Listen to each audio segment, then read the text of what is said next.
अस्सलामु अलैकुम वरहमतुल्लाहि वबरकातुहू। मैं हूँ सिराजुद्दीन अमजदी। आज एलडीएन के खुसूसी प्रोग्राम में हम आपकी मुलाकात कराने जा रहे हैं सिंध ड्रग टेस्टिंग लेबॉर्ट्री के डायरेक्टर और पाकिस्तान फार्मासिस्ट एसोसिएशन सिंध के सदर अदनान रिजवी से, जिन्होंने गुज़िश्ता दिनों एक कौमी सतह की नौइयत का बहुत बड़ा इक़दाम किया और ड्रग टेस्टिंग लेबॉर्ट्री में आई हुई दवाओं के तज्ज़िये में कुछ कंपनियों की ऐसी दवाओं की शनाख्त की जिन कंपनियों का मुल्क में वजूद ही नहीं है, और इनकी इस खिदमत के ऊपर कौमी सतह पर भी इसका नोटिस लिया गया। इस हवाले से बात करते हुए मैं चाहूँगा कि आज की नशिस्त में अदनान रिजवी अदविया के सारिफीन को मुस्तनद और बाकायदा रजिस्टर्ड दवाओं के ख़रीदने के और इस्तेमाल करने के बारे में भी उनको आगाही दें, और महकमा सेहत सिंध के हवाले से जो ये इन्होंने अपने मनसब के हवाले से खिदमत अंजाम दी है उसके बारे में भी हमारे नाज़रीन को बताएं। जनाब सैयद अदनान रिजवी। अस्सलाम वालेकुम, बहुत बहुत शुक्रिया अमजदी साहब। बहुत इम्पोर्टेंट टॉपिक है जिसके ऊपर आपने इसको टेकअप किया है। तो मैं बताना ये चाहूँगा कि ज़ाहिर है आपके तवज्जुह से बहुत सारे हमारे लोग जो देख रहे हैं उनको आगाही हो सके, और हमारा पर्पस भी ये है कि ज़्यादा से ज़्यादा लोग अवेयर हों। तो देखिए, ड्रग इंस्पेक्टर्स ने सैंपल उठाया, सखर से आए, उमरकोट से आए, कराची के मुख्तलिफ़ अज़ला से सैंपल्स आए। तो जब उन सैंपल्स को टेस्ट किया जाता है, और आई वॉज़ क्वाइट एस्टोनिश्ड कि कभी भी मैं अगर अपना करियर देखता हूँ एज अ ड्रग इंस्पेक्टर, हमने भी काम किया,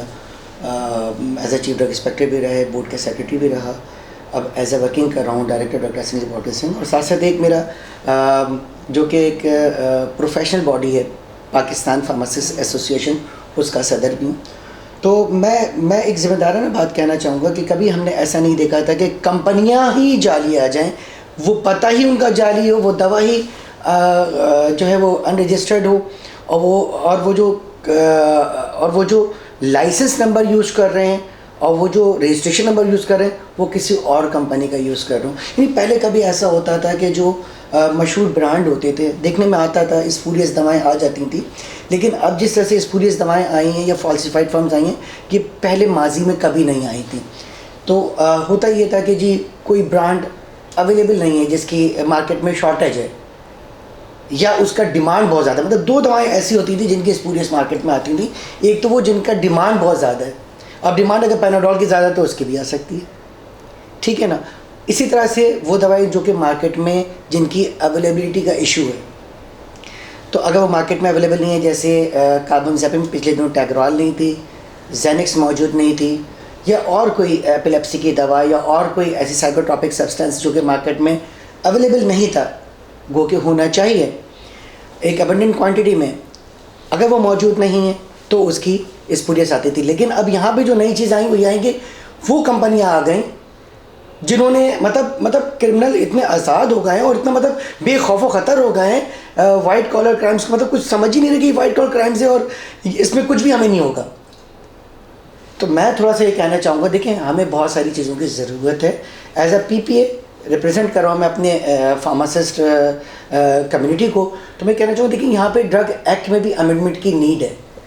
अगर यहाँ पे भी अगर देखा जाए ना तो सज़ाएँ, अगर हम देखते हैं कि जी कॉग्निजेबल ऑफेंस है अनरजिस्टर्ड बेचना, स्पूरियस बेचना, तो उसमें सज़ा मुख्तसर है। मैं कहूँगा कि जी 3 साल से लेके मैक्सिमम 10 साल की आपने इम्प्रिजनमेंट देनी है,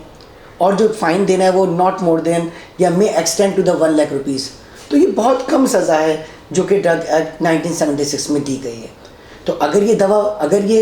सेंटेंस, ये इम्प्रिजनमेंट इंक्रीज़ की जाए, और एटलीस्ट मैं कहता हूँ आप इस पर, मैं तो ये तजवीज़ करता हूँ, बल्कि मैं ये प्रपोज़ करता हूँ एज अ PPA के हवाले से कि जो इन क्राइम में, इस धंधे में मुलविस है, उनके ख़िलाफ़ डेथ पेनल्टी होनी चाहिए, जिस तरह 9C लगती है CNS एक्ट में कि मंशियात बेचे। तो ये भी तो एक तरह से वही काम हो गया ना। अगर वो जेनेक्स बेच रहा है या ट्रामाडोल हमारे ड्रग इंस्पेक्टर ने रिकवर करी जो कि 225 मिलीग्राम में था, जो कि एक हाई डोज है, कि अगर हमने अगर यहाँ पे रजिस्टर्ड किया हुआ है तो 50 और 100 मिलीग्राम किया हुआ है, लेकिन 225 मिलीग्राम में भी आ रहा है, तो ये तो एक तरह से ये एक नारकोटिक्स हो गया ना। अब देखिए ना, तो वो यहाँ पे भी हम फार्मास्यूटिकल कह के यहाँ पे हम कहते हैं कि सज़ा कम है यहाँ पे, लेकिन सज़ा बढ़नी चाहिए। तो डेफिनेटली यहाँ से और लेजिस्लेटिव जो हैं उनको भी चाहिए कि ड्रग एक्ट में अमेंडमेंट करें और सज़ाओं को एटलीस्ट अगर डेथ पेनल्टी नहीं करें तो लाइफ इम्प्रिजमेंट करें, 14 ईयर्स की कन्विक्शन होनी चाहिए। साथ साथ जो फाइन भी होना चाहिए, फाइन भी कम से कम 50 लाख से लेकर यानी 5 मिलियन से लेकर एटलीस्ट 10 मिलियन तक का तो किया जाए, ताकि जो है लोगों में एक डिफरेंस आए। खौफ हो यार कि इतने सारे पैसे हम देंगे कहाँ से, अभी तो 1 लाख रुपए देना कोई मसला नहीं है ना जी, दे देगा वो। और जो आपकी जो वो है जो आपकी इम्प्रिजनमेंट है वो है 3 साल से लेकर 10 साल तक। अच्छा, अगर उसमें भी देखा जाए तो उसमें प्रोविज़ो दिया हुआ है कि मे कोर्ट डीम फिट वो 3 साल से कम भी दे सकती है, तो किसी को 1 महीने की सज़ा पे भी छोड़ा जा सकता है और छोड़ा जा सकता है, क्योंकि लीगली है, कवर है, वो गलत नहीं है। जिस तरह के ड्रग एक्ट में सज़ाएँ कम दी गई हैं, तो definitely there is a need to amend the drug act 1976, और डेफिनेटली इसका होना बहुत ज़रूरी है। और मैं ये समझता हूँ कि जिस तरह से मैं अभी सज़ा की बात कर रहा था कि सज़ा वहाँ पे जो फ़ाइन दिया गया है वो दिया गया है कि जी आप may extend to the 1 lakh rupees, और जो कन्विक्शन जिसमें इम्प्रिजनमेंट आपकी शामिल है फ़ाइन के साथ साथ, उसमें लिखा है कि जी 3 साल से 10 साल की सज़ा। और उसमें भी प्रोविज़न नीचे दिया हुआ है कि जी अगर कोर्ट डीम फिट तो फिर जो है ना वो उसे 3 साल से कम भी कर सकते हैं, तो वो तो 15 दिन में 10 दिन में करके जी वो तो बाहर आ जाता है बंदा, ठीक है ना, और 1 लाख रुपए दे देता है फाइन, तो या प्लीड गिल्टी भी करता है तो बाहर। तो मैं कहता हूँ एटलीस्ट कम अज़ कम इसमें सज़ा अगर डेथ पेनल्टी नहीं रखी, मैं तो समझता हूँ डेथ पेनल्टी रखनी चाहिए जिस तरह 9C में रखा गया CNS एक्ट के अंदर, तो कम अज़ कम एटलीस्ट यहाँ पे लाइफ इम्प्रिजनमेंट होनी चाहिए, यानी 14 साल, वो भी रिगोरस इम्प्रिजनमेंट कैद बामुशक्कत के साथ। और साथ साथ अगर fine at least 5 to 10 million rupees का ज़रूर करना चाहिए, और एटमोस्ट मैं कहूँगा कि 500 मिलियन तक के जाना चाहिए, क्योंकि एक हीनियस क्राइम है कि अगर मैं कहूँ कि अगर किसी बुलेट से अगर एक बंदा हलाक होता है तो ये तो दवा है जिससे बहुत सारे मासूम लोग अपनी जानों से चले जाते हैं। और ये एक अंधी गोली, किसी को पता भी नहीं होता, जिसे हम कहते हैं ना हवाई फायर से कोई आके बंदा मर गया, तो ये भी एक अंधी गोली है, किसी को क्या पता है किस दवा से क्या रिएक्शन हुआ, क्या उसकी पोस्टमार्टम सर्विलेंस हुई, और वो बंदा जो है वो उसकी लाइफ थ्रेटनिंग कंडीशन आई और वो बंदा एक्सपायर हो गया। तो मैं कहना मकसद ये कि देखें, मैं सिर्फ ये बताऊँगा कि ये जो दवाएँ हैं जो कि स्पूरियस हैं, जो कि फाल्सिफाइड फार्म में, जिनका पता भी जाली है कि उन पते पे भेजा जाता है। मेरी बात हुई सलीमी साहब से जो कि CDI पंजाब में, उन्होंने कहा जी पता कराया है, शेखुपुरा रोड पे कहा जी कंपनी मौजूद है, कसूर में मिराज मौजूद है, ईस्ट फार्मास्यूटिकल, कह लगे जी कोई एग्जिस्टेंस नहीं है, पता भी जाली। तो एटलीस्ट जो कि कंट्रोल ऑफ प्रिंटिंग है, इस पर भी काम करना पड़ेगा कि प्रिंटिंग कैसे हो रही है मटीरियल्स की। अब लोगों ने अपनी फार्मा बना रही जा रही, तो बहुत सरप्राइजिंग है ये और बहुत ही अलार्मिंग कंडीशन है, क्योंकि ये वो दवाएं बन रही होंगी कि जो कि बहुत ही पुअर कंडीशन में होंगी, पुअर क्वालिटी होगी, तो ना सिर्फ वो डिज़ीज़ की जो कंडीशन है उसको कंप्रोमाइज़ कर रही है, बल्कि जो डिज़ीज़ है उसको भी इंटेंसीफाइड कर रही है, मतलब उसमें बिगाड़ कर रही है। और उसके अंदर पता नहीं कौन सा सब्सटेंस हो, किस कंडीशन में कोई प्रॉपर इंस्पेक्शन नहीं है, ठीक है, उसमें कोई टॉक्सिक सब्सटेंस हो जो कि लाइफ थ्रेटनिंग हो, जो कि इंजूरियस टू हेल्थ हो, तो डेफिनेटली ये बहुत ख़तरनाक चीज़ें हैं जो कि सामने आई हैं हमारे। डेफिनेटली इस पर काम हो रहा है, इदारा काम कर रहा है। अच्छा, इसमें ज़रा सा आप, चूँकि अदविया सारिफीन से इस मामले का बराह रास्त ताल्लुक़ है, बिल्कुल ऐसे, तो आप अपनी इस गुफ्तगू में अरबाब इख्तियार के साथ साथ अदविया सारिफीन को भी ये बताने की कोशिश करें कि वो मुस्तनद दवाएं लें, वारंटी वाली दवाएं लें, उसके लिए भी कुछ आप तरह। बिल्कुल, आपने बहुत अच्छा एक पॉइंट आउट किया है पॉइंट को, और आपका जो है बहुत वैलिड है पॉइंट, उसको बिल्कुल टेकअप करना चाहिए उसको भी। देखिए, मैं वही चीज़ आपके ही तबस्सुस से लोगों से कहना चाहूँगा कि